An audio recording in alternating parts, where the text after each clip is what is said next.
Okay, we have Forest Service update with Carole Johnson. Good morning. Okay, good morning. 9 o'clock, got here in a hurry, didn't it? Okay, well, we're winding down the calendar year, but it's been really busy, it seems like. More so maybe than some years, just with the infrastructure bill and everything that's twirling around. We keep getting more information. On the recreation side of things, of course, the West End was glad to see some snow. Yeah. So they're been getting the trails groomed up, and I would imagine this weekend. There was a bunch of snowmobilers at the town pump just now when I came home. Yeah, Yeah. my grandson went up on Hoodoo last weekend. Yeah, they Yeah, had. he's got a snow bike. Oh, And on those snow they, bikes. they were gonna go up and hit the meadows, and he said, we pretty much stayed on the road. He said that stuff was so fluffy Oh. and so wet, you know, it was fluffy coming down. He said then just underneath that, what they were was riding, it wet. was just wet. He had a picture there, and he was just buried. I'll bet now though it's probably Oh, settled up, yeah. and I think looking at the snow tell before this last storm, Hoodoo had about 5 feet. Yeah. Yeah, it was- he said there was 50 inches there last There was week. Yeah. 57 on the last snow tell check that I did, so.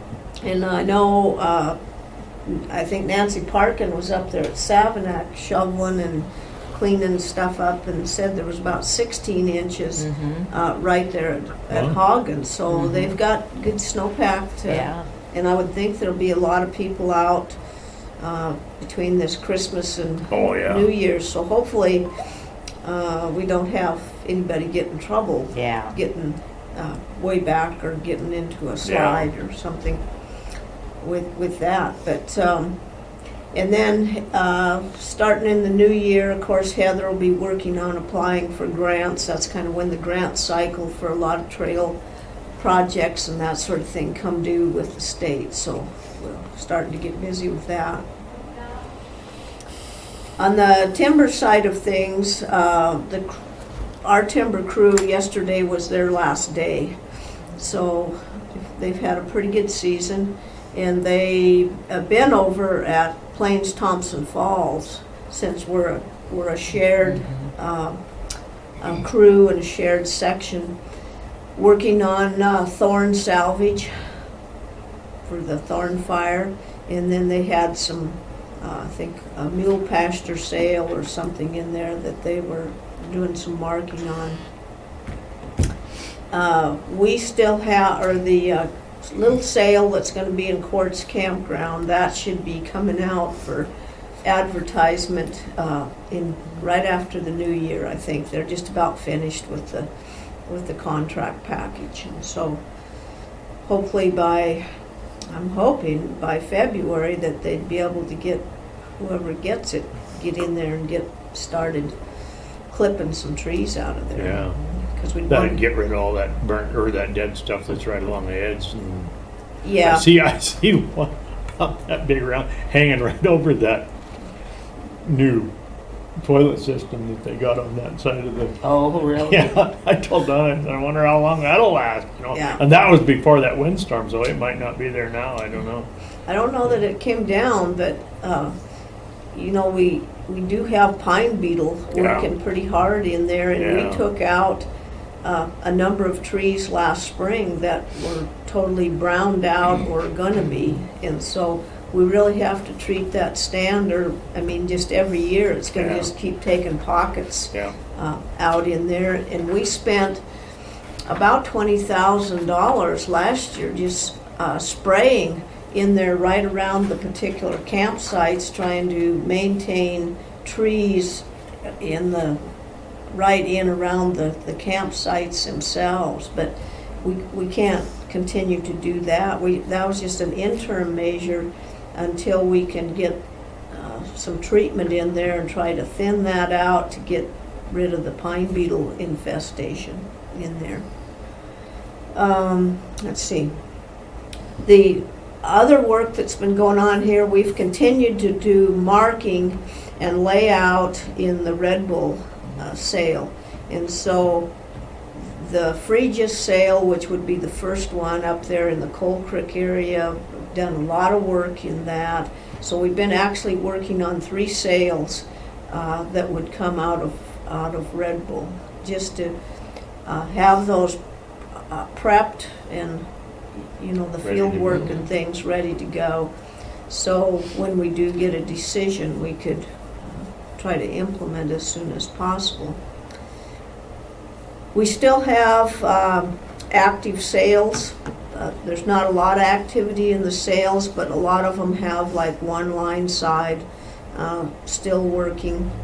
And there's still some activity up in Cedar Creek from Thompson River Lumber. And You're starting to pull out now. yeah, they're starting to pull out. And I expect as the snow starts to get in those higher elevations that we'll see quite a bit of activity slow down, because just the sheer cost of plowing snow for getting way back into those areas is not really probably feasible.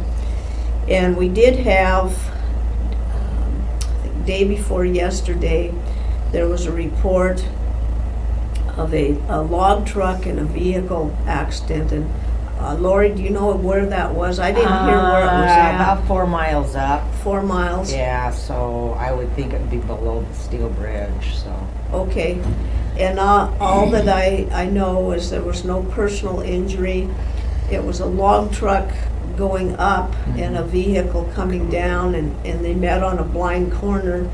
And Sale Administration said the Highway Patrol responded and that there was no fault in the accident. It just, Yeah. 2 vehicles met on a blind corner and went from there, fortunately.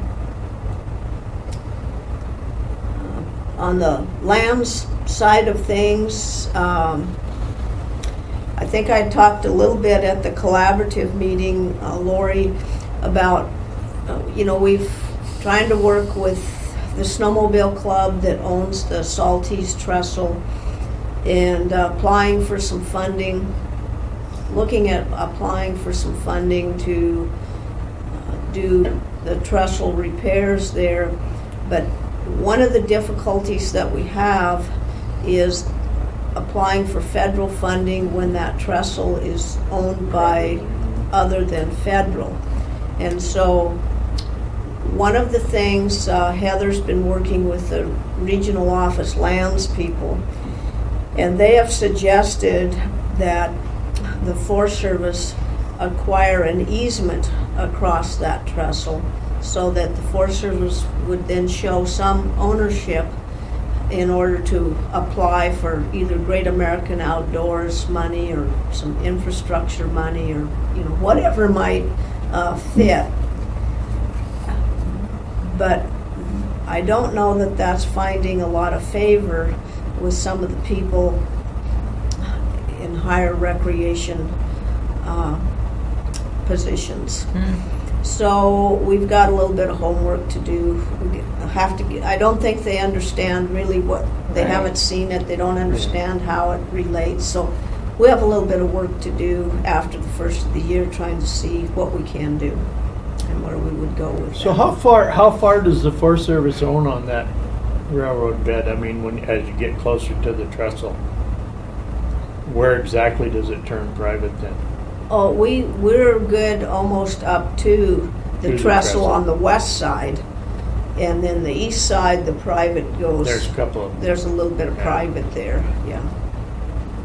But,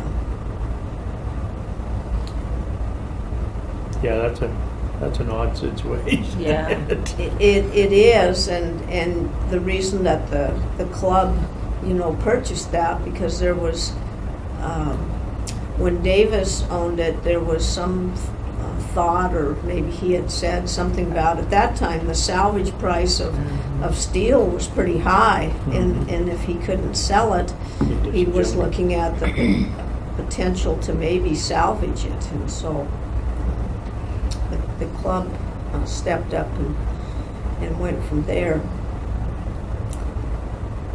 The other thing that I have is, I was called yesterday by the BLM office in Missoula. concerning the visit that we had up to Lookout Pass. Oh, And so I didn't get an opportunity to, because I had another meeting, so I couldn't stay on it long. I don't know how they've been contacted, but apparently, through this whole process, and the person who contacted me, I don't know what their official title is, because they're not called a ranger, but they're like a ranger that heads up the Missoula BLM there, and it is Erin Carey, who used to be the ranger at Plains. oh, really? She wanted to get into Missoula, and so she took that position with the BLM.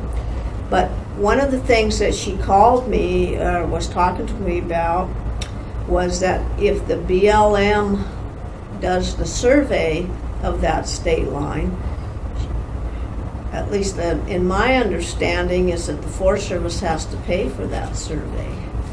And so I said I'd have to talk to Carolyn, because I don't know that we have in our budget, we wouldn't have funding. I don't know what it would cost. Yeah. And she Wouldn't be didn't cheap, have, I'm sure. it probably wouldn't be cheap, but we would have to look for, if that's the case, we would have to look for some kind of funding for it. So I agreed to do a little bit more homework on it, and so did Erin, and we will talk after the holidays here. But at least it's reached her Yeah, office yeah. about the potential of surveying Okay. that, so I can Denley relay will be- that. Did you tell Yeah. Denley that? No, I haven't, because I thought he probably would be here No. today. So there is some movement on it, I Oh, good. can tell you. Good. And I think I will probably try to get a hold of Ron Catlett, because, he was going to work with Senator Daines on the official request. And then, as I understood from our conversation up there, is that Carolyn would write a letter of support to go along with that. So I don't know if Senator Daines or if Ron Catlett has been the one that's pushed this forward.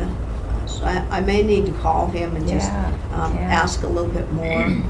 And then would there be any possibility that they could find some funding? Right, yeah. I don't know, but have to maybe clarify some things here. So if I may need to, I'll keep you in the loop, and maybe need to have you folks make some calls too, Okay. Yeah. to go forward.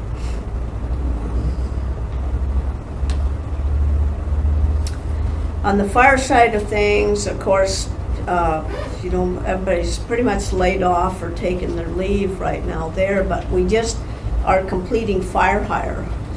So we go through, it's a national fire hire where people apply for positions. So for hiring your fire crew for this next summer season, they've been working on that, and we've got most of our folks hired. Of course, as somebody applies for a position somewhere, then that creates more vacancy and more movement. And if we would have somebody, for instance, that would apply for a promotion and take a position on the Bitterroot, well, then we have to Right. backfill. Yeah. And it just keeps going. And the further you go along in backfill, the shorter the candidate pool gets. Yeah. Yeah. To see where Great Falls implemented stage 1 fire restrictions. It's pretty odd, Yeah.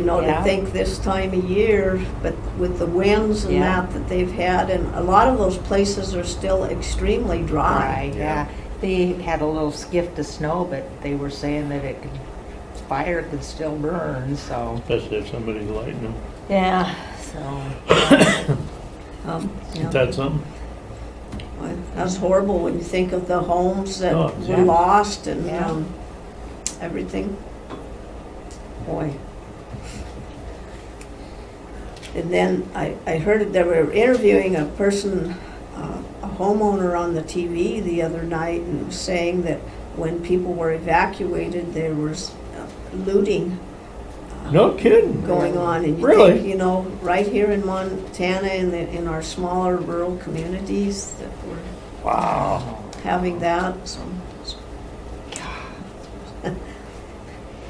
Crazy. you'd hope that we were better than that. Yeah, you would no think. kidding. Yeah. Wow. So, and the other thing that we're doing with fire is, of course, we're starting to hear a little bit more of what's coming out of the infrastructure bill. And as you probably have heard, a large portion of what affects the Forest Service is fuels reduction tied to the infrastructure bill. And so we don't know, we know that we're going to be asked to do more work for fuels reduction, more prescribed fire, that sort of thing. And so we don't know exactly what that's going to look like, or what, how many acres or whatever that we're going to be asked to do. But at the regional level, they're starting to get some numbers, and we do know, Carolyn has said that Leanne Martin, the regional forester, is going to be asking the region to, in the next 5 years, to like double our fuels target. And then the infrastructure bill is like a 10-year time span, and by the end of 10 years, looking at increasing that again. And so really, if the funding's coming down to do fuels reduction, there will be an expectation that if we take the money, that we produce some results with it. And just exactly what that's going to look like, some will be prescribed fire. There could be some mechanical thinning, which could provide commercial product, and some would be submerged thinning. So it's probably going to show up in a variety of ways of different things that can be done. And I would hope that we would see some funding for some thinning, because we have a lot of timber stands, and we don't get a lot of appropriated money to do some thinning, and we have some stands that would really benefit by being thinned, and there could be some commercial product from those, and some might be more of the submerged. And so going that route. So we'll see in probably, by end of January or end of February, I will start to have a pretty good idea of what that's going to look like for the Superior District, what the expectations will be of how we're going to develop a program for that. On the planning side of things, for Superior North, Pat Partica just sent out a scoping letter, I think yesterday, somewhere in there. And so looking for public comment on our proposed action. And I think it's a good project. It looks to me, compared to Red Bull, doesn't have a lot of resource issues in it, primarily because there's not a lot of water up in there, and most of the streams are small. They have no connectivity to the Clark Fork, and so we're not really bull trout. We're not really looking at issues with fisheries and some of those things. So Right. we do have to be concerned with grizzly bear in that area. That we can't have a net increase in motorized access. And we do have, as you probably see in there, and Denley and the Recreation Committee has been a proponent of having some kind of motorized connectivity from the community of St. Regis into that. And so in order to, Heather's been working with the state in trying to get open that Mud Lake Road, at least seasonally, to some motorized use. And so in order to do that, then we have to close something that's motorized. And we'd be looking at closing the Mill Creek Trail to motorized. And in my knowledge is that that trail does not get very much motorized use. I mean, it just doesn't. It's primarily a hunting trail, and it's foot traffic. But it is listed as motorized, so it's about the same length as the road that we would like to open up. And so that would be the trade-off that we're asking people to comment on. That's the trail out there at the end of Mill Creek and under the power line. And Yep. yeah, I thought that was kind of odd that the motorcycles were in there.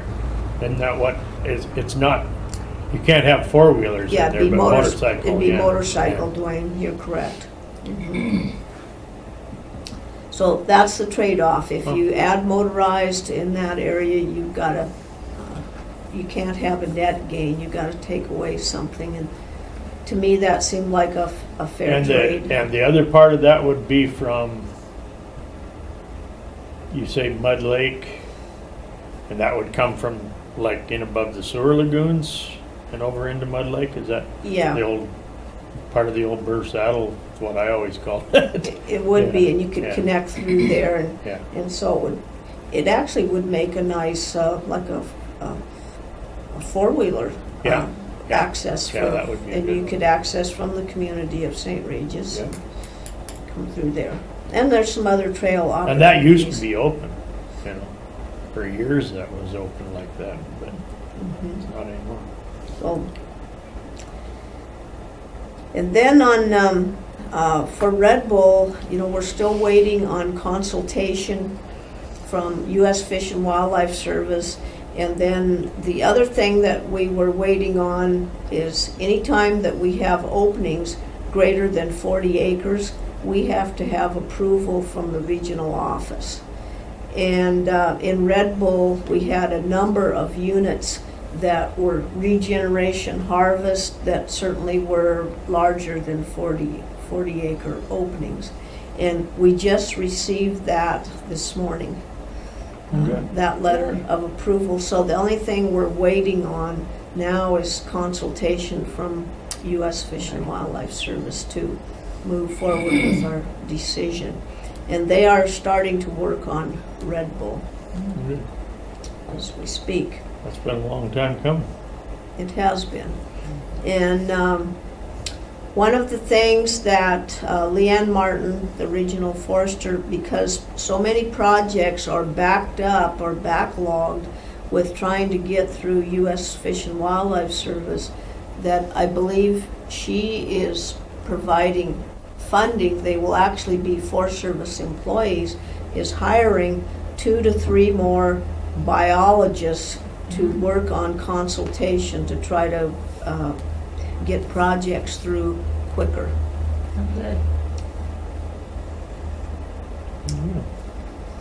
On the personnel side of things, I think I may have mentioned at the collaborative meeting anyway, Lori Cotter has been selected as our fire management officer behind Jim Ward.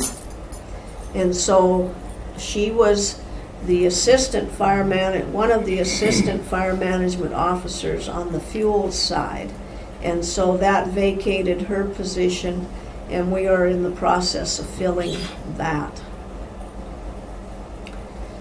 Rachel Koch has been doing a detail to the Washington office, Oh, good, wow. which is a great opportunity for her, and it's virtually, so she's Oh, primarily working from home Good. on her computer, and she is the executive assistant to the minerals and geology resource area there at the Washington office. Wow. And so primarily kind of doing the same thing that she does here at our office.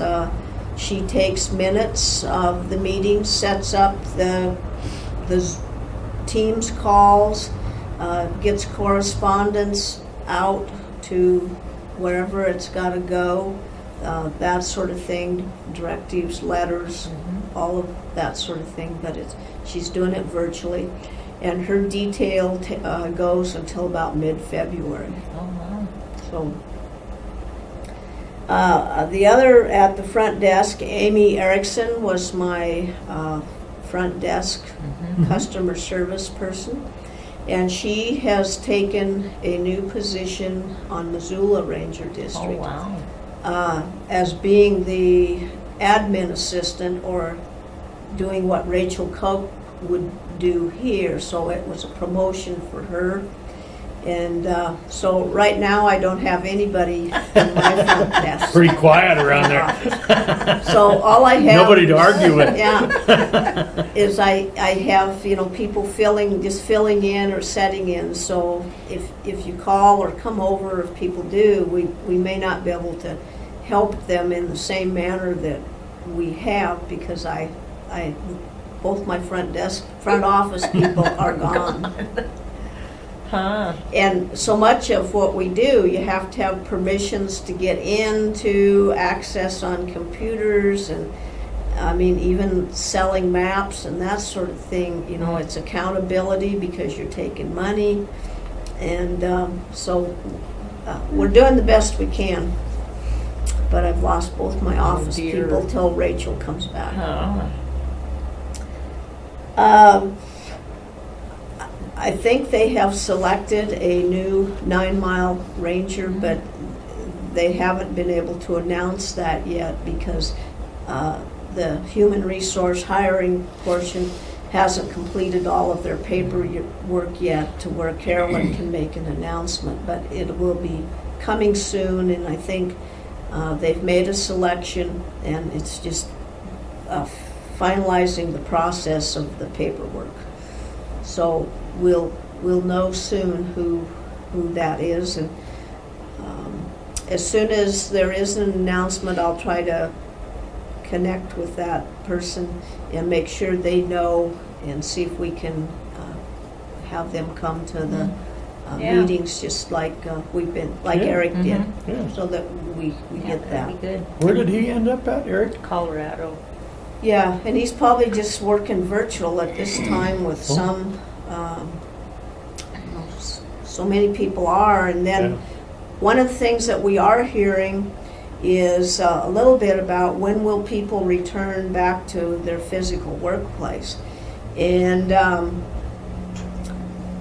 I think Rachel Koch, because she's there at the working with the WO, that some of the executive leadership Washington office people, probably by about mid-January, some of those folks may start to come back. As far as on the district here, I'm hearing somewhere probably mid-March as when, because employees have to be given a letter, and then it goes through the union, and they have to have a certain amount of notice, so many days notice before they're requested to return. And then one of the things that I see a memo yesterday that they'll be watching this variant strain of the COVID, and if that should start to spike through the holidays or whatever, that could have an effect on when people return to offices. But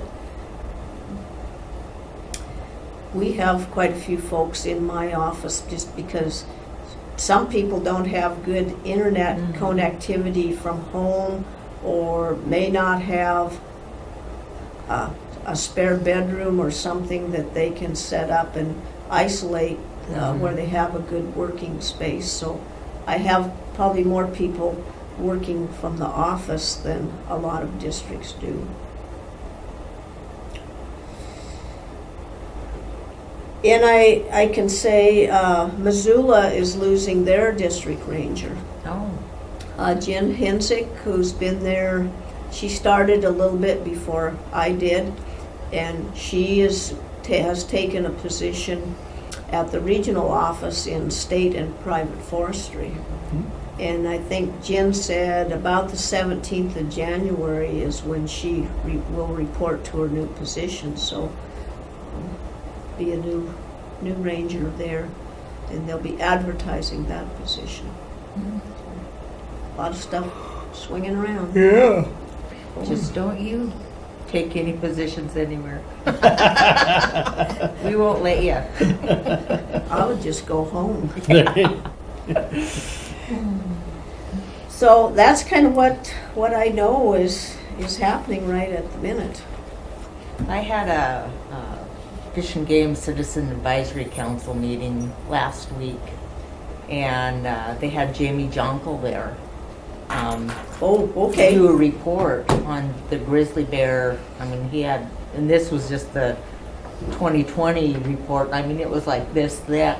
And anyway, Liz Bradley said that she'd like to get him down here in Mineral County sometime and have a meeting on just, you know, the grizzly bear situation in Mineral County. I kind of looked through his little report, and they had one confirmed grizzly sighting out at Quartz Flat. And then... So that was confirmed. I know there were neighbors out there that thought it was a grizzly, but you know, you don't know for sure. Yeah, it Okay. was confirmed.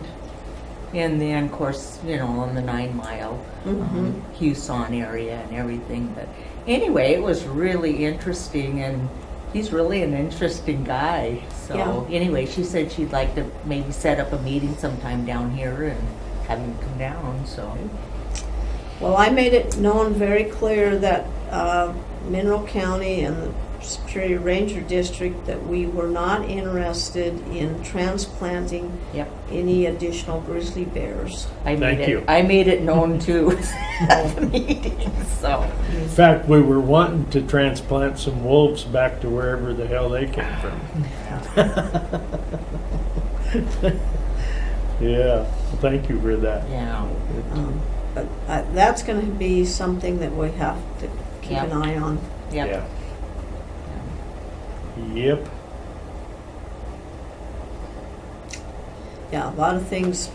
Wildlife is going to be a Mhm. big issue. I mean, wildlife, fisheries, different species. You know, one of the things up here in Superior North that we haven't paid a lot of attention to, that we will, there is a lynx. It's mapped as there's a portion of it that's in a lynx analysis unit. And of course, you know, if you have lynx habitat, then there's restrictions of, you know, what kind of activities you can do, that sort of thing.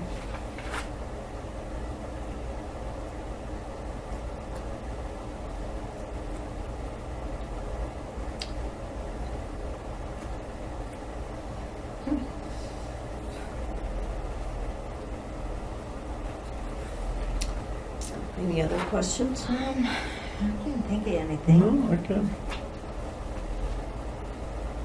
I think so. I see they did some burning up on Camel's Hump. Got those bunch of those brush piles burned up. Mm-hmm. Did her just in the nick of time. Oh, boy. Yeah, Yeah. they were getting quite a few landing piles and things burnt, that Yeah. trying to get it in between wet. Mhm. Yeah. Pretty wet. Will they go back through the part that comes to my mind is right on top of Camel's Hump there, as you start up the Camel's Hump Lookout Road. You know, that was a unit across there. Part of that has really blowed down. Where that's still active, I would assume. It is, that sale has not been closed. Will any salvage be done on that if You know, they choose where we to? do have blowdown, I would hope that that the purchaser obviously would have could work with us and go back, because it's a shame to Yeah, just leave them Oh, away. yeah. leave it lay. And some of it's pine, you know, but And some of There- it's there's- fine, but there's- still, there's, yeah. Yep.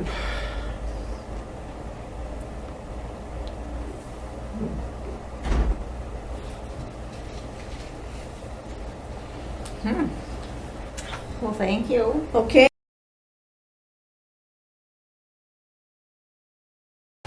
All right, well, it's 10 o'clock, so I guess I'll call the meeting to order. Mineral County Board of Health, 10 o'clock. The first item on the agenda is minute review and approval of the November 19th minutes. I'll make a motion to approve the minutes of November 19th. I'll second. All right, we have a motion and a second to approve the minutes. All those in favor say aye. Aye. Aye. Aye. Opposed? Motion carries. Unfinished business, none. Public comment. Anybody got any public comment? On non-agenda items, I assume? Aye. On non-agenda items, I assume? No public comment, apparently. New business. Request for variance, wastewater treatment system permit denial, Andy Short, Environmental Health and Planning, Jason and Lori Green, 76 Lower Hiawatha Road, DeBorgia. So what the board has in front of them is a variance request from Jason and Lori Green that involves septic system, on-site sewer. The kind of lots in this packet here, but it kind of boils down to meeting the setback, the 100-foot setback from the 100-year floodplain. So in our regulations and state law, septic system can't be any closer to a 100-year floodplain. The septic system can't be any closer to a 100-year floodplain than 100 feet. Kind of give some history on the parcel. So this is a DeBorgia town site parcel. Oh yeah, you've got mine. Oh, do you want No, yeah, this? I got it electronically. Do you want it back?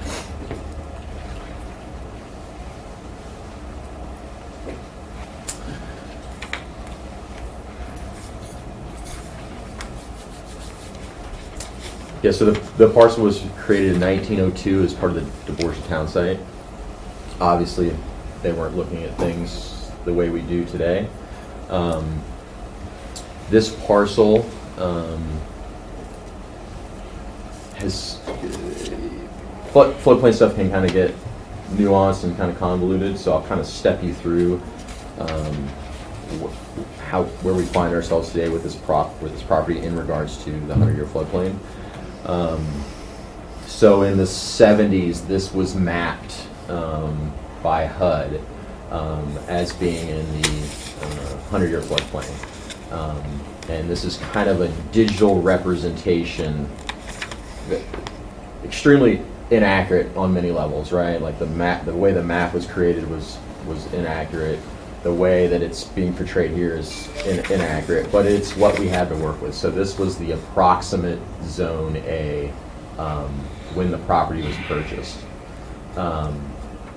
And Ron, feel free to chime in if I'm, because the history spans before my time. So feel free to chime in if I don't capture it correctly. But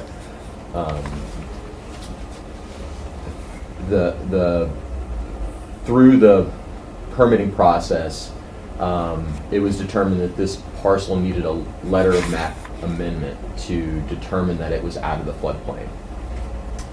And I believe was that done before groundwater monitoring was done? No, after. Okay, so we'll kind of get into that, but so Rocky Mountain performed a letter of map amendment on the parcel and basically removed the entire parcel from the 100-year floodplain,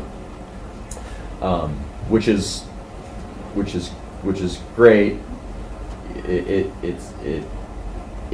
It didn't essentially remedy the situation because the way the property's shaped, it's impossible when I'm looking at it, it's impossible to meet that 100-foot setback, even though the entire property's out, right? Just because the way the shape of the property is, right? It doesn't have, you can't put a septic system in there and still meet the 100-year. But you gained a lot of ground by doing that, right? You essentially took, you were 80 feet from the 100-year floodplain. So while this was going on, we're also undergoing our flood study, our big flood study project. And so what you have today, the best available information that we have is this. And what you're seeing there is you're seeing the 100-year floodplain essentially diagonally kind of moving through the property. This I don't know which color you would call that, but this color here is 500-year floodplain, so you kind of, grain of salt. It's not anything that we regulate to, but it gives us a picture of a more accurate picture of what the 100-year floodplain is supposed to do out here. There's cross sections on the property, and so what Ron has done up to this point was, so once we had this information, typically what happens now when a surveyor wants to determine where the floodplain is, ground truth it basically, right? Because this is all done with LiDAR mapping, and there's, it's pretty accurate, but the ground will tell the truth about what's actually out there. So, a surveyor will get on state plane coordinate and go out there, and then map it in the same datum that we're showing here, and then produce a map. And before we had this information, what we would require is we'd say, hey, we need a letter of map in or something like that. And so now that we have this information, it's a little bit more straightforward for people to get work done, right? They can take this information and then show it to me and be like, look, here's where the floodplain actually hits the ground because we've got these cross sections. So it's more expedited. It's a little bit. It's less onerous and time consuming. So this is kind of what we have to work with today. And so Ron's gone out there and mapped it, and let's see if I can pull up. You should have Ron's map in your packet. Andy? Yeah, is that this one? That's it. I was trying to make this fit so the property would be this, and then up how far? So this is the property. Oh, this whole Yeah, that's the piece whole in thing. there, okay. Yeah, it's all DeBorgia town sites. Okay. So it's a little bit. Yeah, I was what you're thinking seeing of it is. here somewhere. And so with the elevations that we have, that's the actual where the 100-year floodplain is. So that's 100-year floodplain stuff. So kind of back it up. This site, they did, because it's so close to the river, Tim required groundwater monitoring, so they went through a season of groundwater monitoring. Determined that there's no groundwater within 8 feet of the ground surface. And so then that prompted the applicant, and it's like, okay, I don't have groundwater, I can go to the next step, which was I assume negotiated with Tim to do the LOMA. Ron did the LOMA, took the property out of the floodplain. The position of that drain field there was it was the best suitable site out there based on that neighboring well that you see there. That's the Merlin Heights well, directly adjacent to the property there, and you can see the 100-foot zone of influence. So the idea is that was the best spot for that drain field because the plume, the drain field, is going to be going in the direction that the plume of degradation is going to be going towards the river, away from the well. Was the idea there. The new mapping shows that the drain field is going to be out of the 100-year floodplain, but it's not going to meet the 100-foot setback. And so what we're here to do today is determine, they're requesting a variance from that rule, that specific rule. And the Board of Health has the ability to grant that variance based on a few items here. And I'll kind of go through those. So the variance will not contaminate any actual or potential drinking water supply. cause a public health hazard as a result of access to insects, rodents, or other possible carriers of disease to humans, cause a public health hazard by being accessible to persons or animals, violate any law or regulation governing water pollution or wastewater treatment and disposal, including the rules contained in the subchapter except for the rule of variance is requested from. Pollute, it will not pollute or contaminate state waters. It will not degrade state waters unless authorized, and it will not cause a nuisance due to odor, unsightly appearance, or other aesthetic consideration. So you guys can grant a variance if you feel it meets these items here. The purpose of the setback to the 100-year floodplain is that you don't have a. I guess I should back up a little bit and kind of talk about. I just assume everybody's aware of septic systems and how they work, but I think it probably would help to have a little bit of a review on that. So, soil is like one of the best treaters of human waste. Septic systems get a bad name, and I think that's a lot because of how they were installed in the 70s and before. Cars. Cars. But a modern septic system is one of the best ways to have decentralized sewer. But the way they work, right? So this is the ground surface, right? And these are drain field laterals, and so you're kind of looking at if you were to cut a cheeseburger in half, you're looking at the cheeseburger essentially. And so they're 36 inches deep in the ground, and then they leach into the soil, and the soil treats it. And as long as the soil's dry, they work really well. You can have really poor soils, really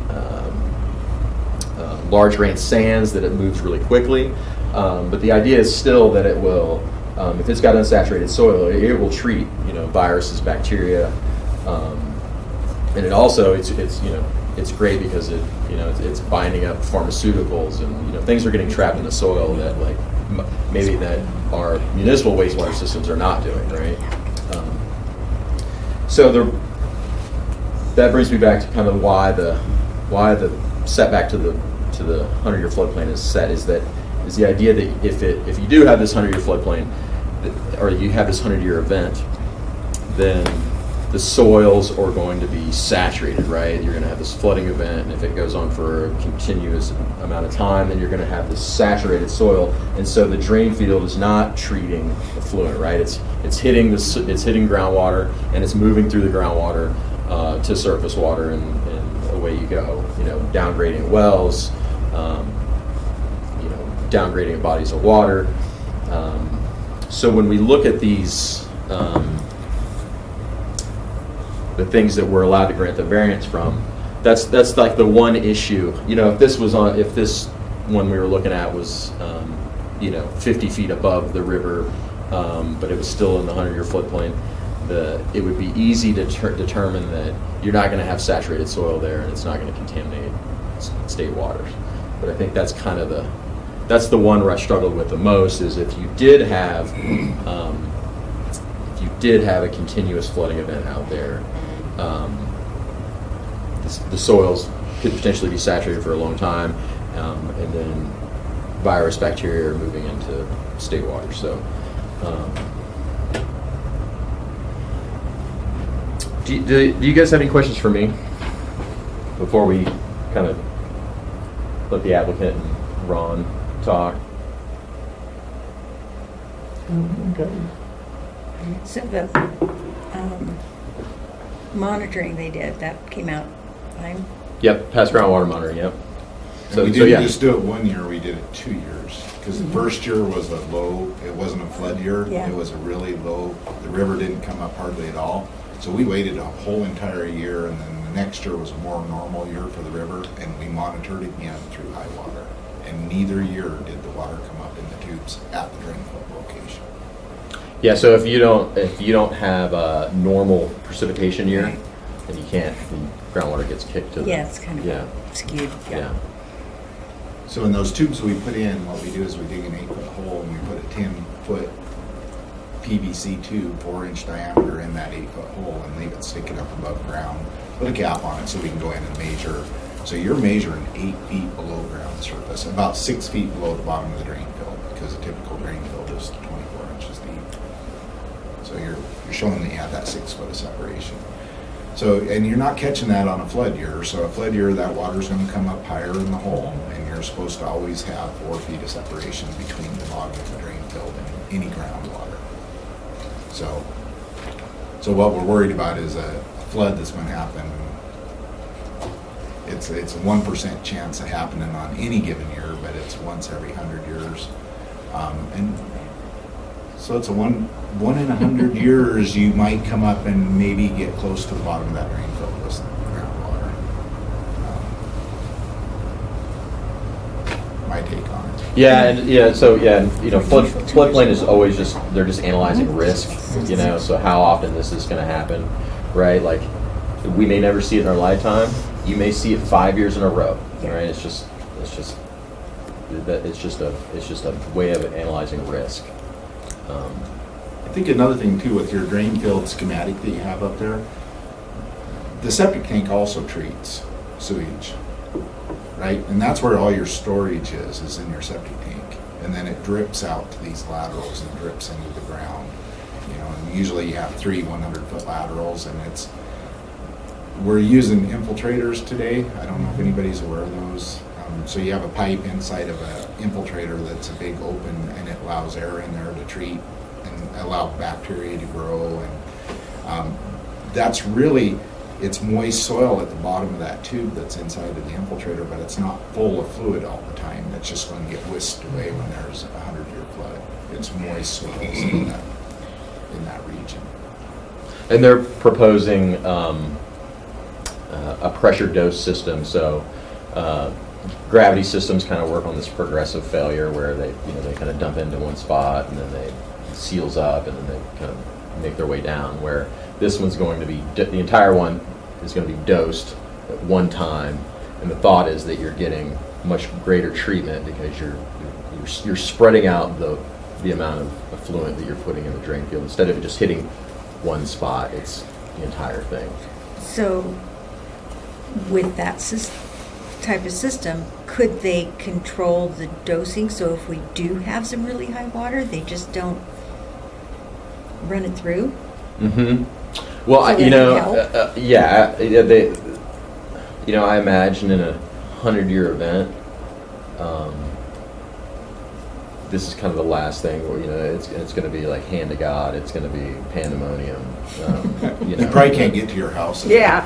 Yeah. So you don't have to worry about using the system. Right. That's true. Power's probably going to be out, and not going to be there. When I grew up in this area, Salties is one of them areas where you get 6 feet of snow on the level, and when that snow melts, it saturates the ground so bad that a lot of these septic systems will stop working for 1 to 2 weeks while that ground's real saturated.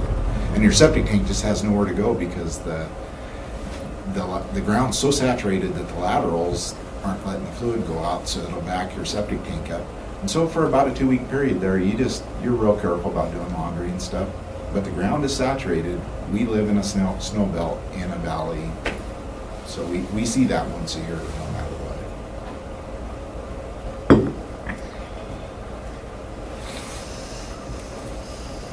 The pressure dose system allows us to keep this system at the greatest height we can away from groundwater too. We can have what's called a shallow cap mound, which is kind of how we'll do this. When we put the pressure dose system in, we'll keep it as shallow as we can and kind of cap. So we're keeping the maximum separation between groundwater and that as possible. So, and other than the site and the floodplain, we wouldn't have to put a pressure dose system in here. Gravity would work fine, the soils are good, everything's good. We're just doing it to make the best system possible in this area. So there's a couple of other houses there, Ron. One of them's way closer to the river than. Yeah, so Merlin Heinz, his drain field, and I just did some quick measurement. Merlin Heinz, his drain field is 200 feet from the edge of the water, but if you go with gradient to the river, he would be 400 feet from the river with his drain field. Carpenters, who are behind us, but they're closer to the upstream. They're closer to the river. They're 490 feet from the river, directly to the river up gradient. If you go down gradient from their drain field, it's 1,350 feet to the river. Lori and Jason's, they're 630 feet from the river to their drain field. That's measuring in a straight direct line as close as you can go. If you go down gradient, the way the groundwater flows, they're 1,000 feet from the river. Ed Green downriver from us, his drain field's 350 feet from the river, and he's 820 feet from the river with a gradient. His is the nearest down gradient well to our septic system, and his drain field is, or his well is 1,300 feet, a quarter of a mile down from us. His drain field is up gradient from his well, and it's only 350 feet from his well. So we're another 1,000 feet farther from his drain field. So, and his well's been there. He's been using that well, and he's had it tested multiple times, and there's no signs of contamination in it. Of course, it's not in a 100-year flood either, but. And we sent notices to all the surrounding neighbors that this was happening today. So. I didn't get one. Here. I didn't get one. Not last time, nor this time. You guys didn't We got get a phone call indicating from Ron's office that you contacted them and asked them if the 17th was fine, or one of your staff.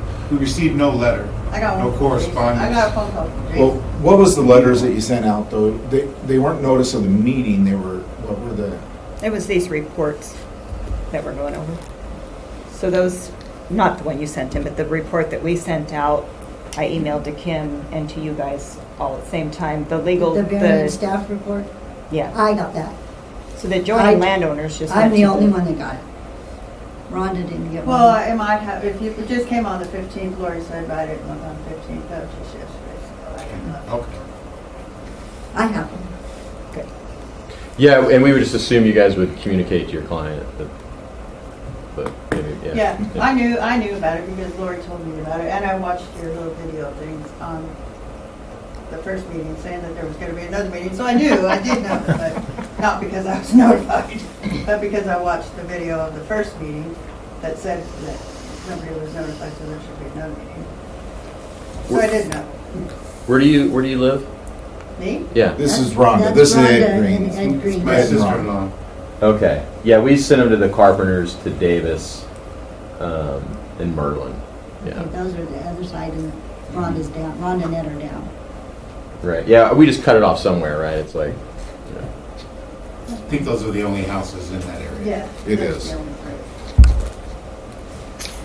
So adjacent. They sent them to adjacent. Got it. Yeah. Adjacent houses. Yeah. Any other comment? Information? Just a little frustrated, this has been a 4-year process. If we had, kind of interesting, because like Andy said, these parcels, this town site was created in 1902. The floodplain study, FEMA, HUD, they first adopted 100-year floodplain for Mineral County in 1968. I had in 1970. You know, so prior to 1970, you didn't really look at floodplain. People just stayed back from the high water mark of the river, whatever they did. But the DeBorgia town site at one time was populated, and there were houses on both sides of the railroad. There's no pictures. I can't find any historic pictures showing it.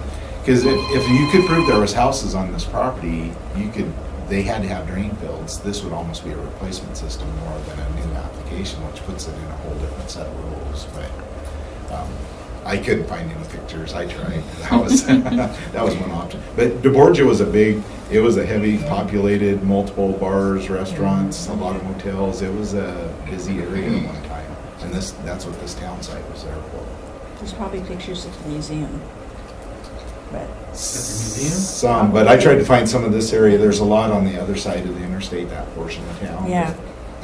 It's hard telling. Yeah, they what have was some here. neat The other thing pictures. that's interesting is the bed of the St. Regis River, where it's at, all the way from west of Saltese to St. Regis, almost to that entire riverbed has been moved over the years.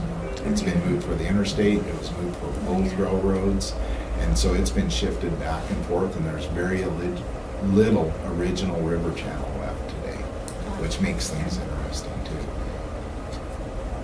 So is it all these little, are they still all the small lots, the townsite lots? Or is They it been- are, but I think somewhere, Andy, in the paperwork I saw where the Greens agreed that they would just put one home on that block that they're building. Yeah, the on. condition would be, that it would be considered one property, essentially. We had to agree to that before we got the address. So there's actually 2 blocks there, and they're split by a Right, street that by hasn't Pine been Street. vacated, but there's 10 lots in one block there, and that's where the home site is.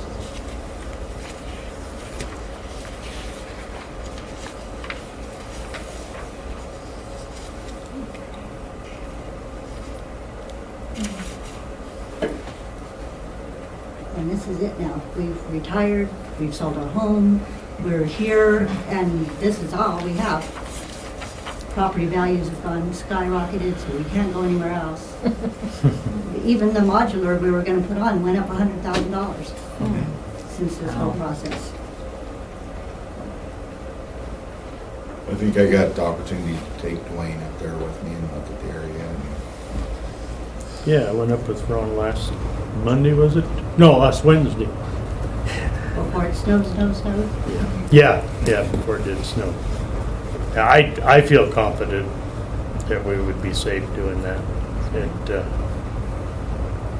I mean, it's a good site. It's higher than other places around there, and I mean, I don't think it's gonna do any harm. That's Yeah. my opinion. And it's a low-density area. There's Yeah, not a whole yeah, lot low else that can be done in this area. Yeah, if all those little lots don't get built on. Right. No. Or even, every 2 of them get built on. Just so one that's house. the No. next art. One No. little On retirement 10 home. lots there, you got one home.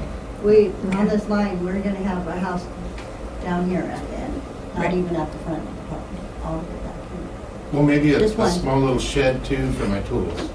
Yeah, No, and buildings aren't, buildings, and you're building outside of the floodplain, and you can have buildings outside of the floodplain. It's the drain field that we're talking about. Yeah. That's Yeah, the right. impact. Yep. so as you say, if you start getting multiple drain fields there, then It won't work. No. And the well is on the up gradient side of us, and you can't put any more drain fields Okay. up gradient because they would be in that well Right. protection zone. You'd have to move the well to do that, replace it. yeah, that's a good thing.